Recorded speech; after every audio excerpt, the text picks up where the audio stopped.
Hello and welcome. We are in Genesis chapter 21, and I'm going to go ahead and get started. We're going to start with the chapter heading. Sarah bears Isaac. He is circumcised. Hagar and her son are cast out of Abraham's household. The Lord saves Hagar and Ishmael. Abraham and Abimelech deal honorably with each other. Verse 1. And the Lord visited Sarah as he had said, and the Lord did unto Sarah as he had spoken. Verse 2. For Sarah conceived, and bare Abraham a son in his old age, at the set time which God had spoken to him. Verse 3. And Abraham called the name of his son that was born unto him, whom Sarah bare to him, Isaac. Verse 4. And Abraham circumcised his son, Isaac, being 8 days old, as God had commanded him. Verse 5. And Abraham was 100 years old, when his son Isaac was born unto him.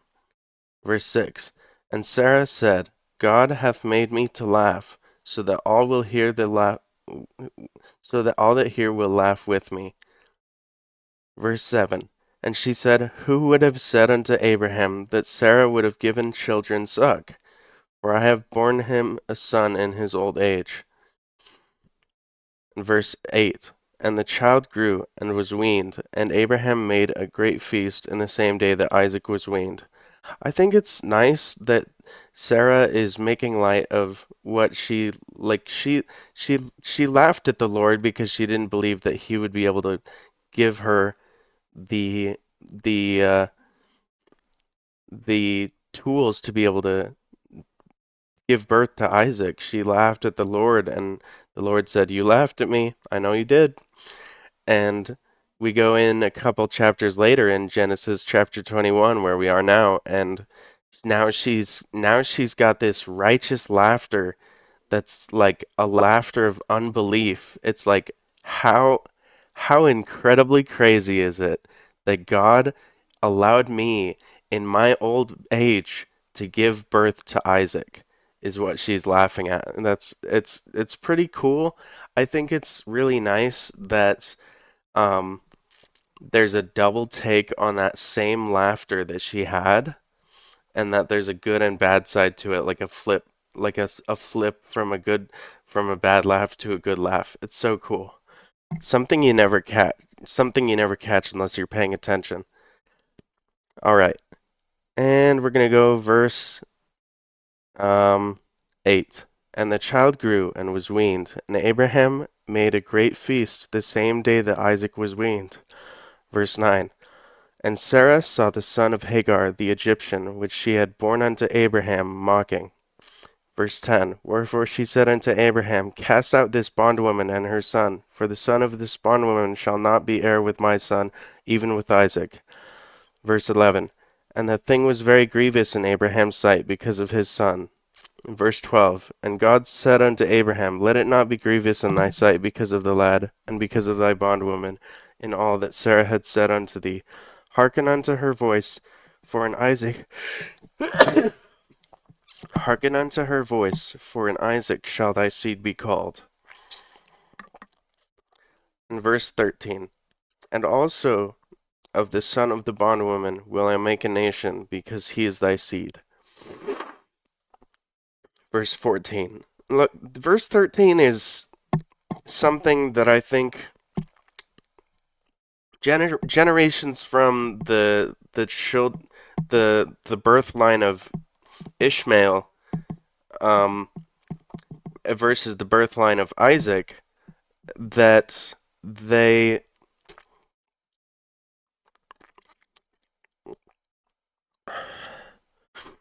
glaze over that God cared about both lines of Abraham equally, and it shows that in verse 13. I'm going to read it again because it says, "And also the son of the bondwoman will I make a nation, because he is thy seed." He's just being straightforward, and he's saying they are also the seed of Abraham. There's no difference. And verse 14. And Abraham rose up early in the morning, and took bread and a bottle of water, and gave it unto Hagar, putting it on her shoulder, and the child, and sent her away. And she departed, and wandered in the wilderness of Beersheba. In verse 15, and the water was spent in the bottle, and she cast the child under one of the shrubs. Verse 16, and she went and sat her down over against him a good way off, as it were a bowshot, for she said, Let me not see the death of the child. And she sat over against him, and lifted her voice, and wept. Verse 17, and God heard the voice of the lad, and the angel of God called unto Hagar out of heaven, and said unto her, What aileth thee, Hagar? Fear not, for God hath heard the voice of the lad where he is. Verse 18, Arise, lift up the lad, and hold him in thine hand, for I will make him a great nation. Verse 19, and God opened her eyes, and she saw a well of water, and she went and filled the bottle of water, and gave the lad drink. Verse 20, and God was with the lad, and he grew, and he dwelt in the wilderness, and became an archer. Verse 21, and he dwelt in the wilderness of Paran, and his mother took him a wife out of the land of Egypt. Verse 22, and it came to pass at that time that Abimelech and Phicol, the chief captain of his host, spake unto Abraham, saying, God is with thee in all that thou doest. Verse 23, Now therefore swear unto me here by God, that thou wilt not deal falsely with me, nor with my son, nor with my son's son, but according to the kindness that I have done unto thee, thou shalt do unto me, and the land wherein thou hast sojourned. Okay, so Ishmael is growing up, and he becomes an archer in the wilderness, and he's given a wife out of Egypt by his mother.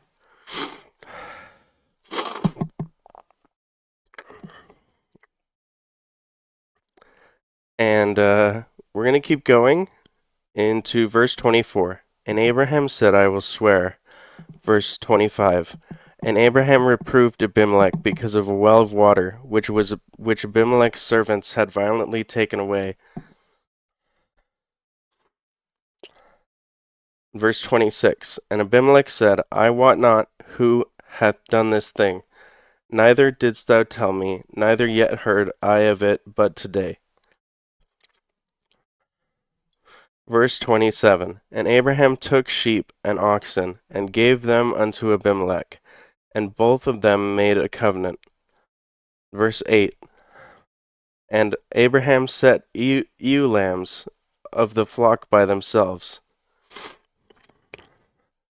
Verse 29, and Abimelech said unto Abraham, What mean these 7 ewe lambs which thou hast set by themselves?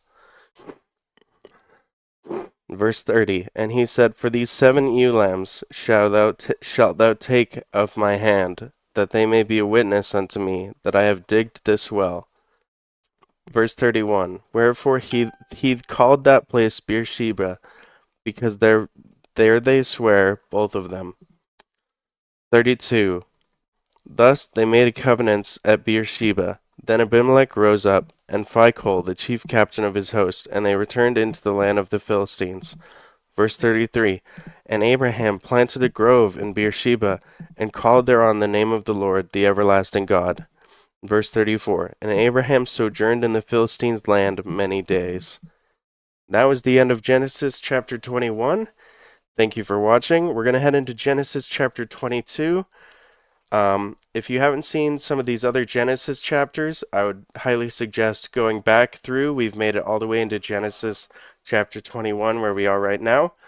And they're all good chapters, and we cover a lot in those chapters. So definitely go check those out on my YouTube channel. And I'll see you in Genesis chapter 22. Thank you for watching.